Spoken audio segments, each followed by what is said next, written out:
Hey everybody, it's Gail, and this is Errata-Hate episode 65. We've hit the halfway point at batch 7. Pretty excited about that. And today I want to talk about a pattern I found that is super cute and easy and also very clever. We know how I feel about clever. So I don't have the elastic on it yet, but I can be a superhero. So this little mask, this little domino mask here, was made by Lisa of goodknits.com. Yep. I was just double checking I was right about that. And I will put a link down in the basement so that you can go look at the pattern yourself. And the things I really like about this pattern, besides, everything, is that it's a really clever construction. So you work a chain, you loop it over, and then you work another chain and you loop it over, and then you actually work in the round around those chains, which is not how I think when I think about how to make stuff like this. I probably would have done 2 separate pieces and then sewn them together. And so I really like the cleverness of it. It's also a very quick pattern, so if you've got some instant gratification you kind of need to get out of your system.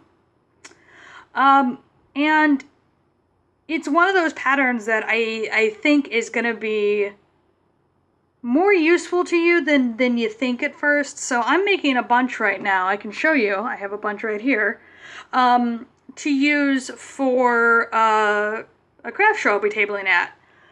This episode, of course, will go up afterwards. I will be selling these at Geek Craft Expo Seattle at the end of November. And these are a great little piece because most of my stuff is superhero themed or comic book themed, and so, little domino masks that are a really good price point for kids is my big one, because I had kids that liked my stuff and at a previous show, but I didn't have a lot of stuff that was sort of within the range of, a kid's allowance. So this is a great piece for that. But also, it's one of those things that you can do if you're doing a costume party for your kids. If I immediately kind of flashed back to Vacation Bible School. Like, they do all kinds of themes for Bible schools now, and I think superheroes has probably been one of them recently, so it'd be good for that. Something that you can do that's a little bit different for a party favor. It's one of these things that until someone else did it, I was like, oh, I should do that at some point. And then someone else did. Lisa did it at Good Knits, and I was like, oh, I don't need to do this now. This is great. I have this great pattern for it. It's a written pattern. There are a couple of photos to really help you understand how it shapes. The one thing I will say is that you will need to stretch your stitches out because they're all around the chains, and so you kind of bunch them to get them in there, and so you will be doing a little bit of this. No big deal. I just like to warn people because I forget to do it, and then I wonder why it looks weird, and then I actually, go and sort of space the stitches, and I'm like, oh, it's better now.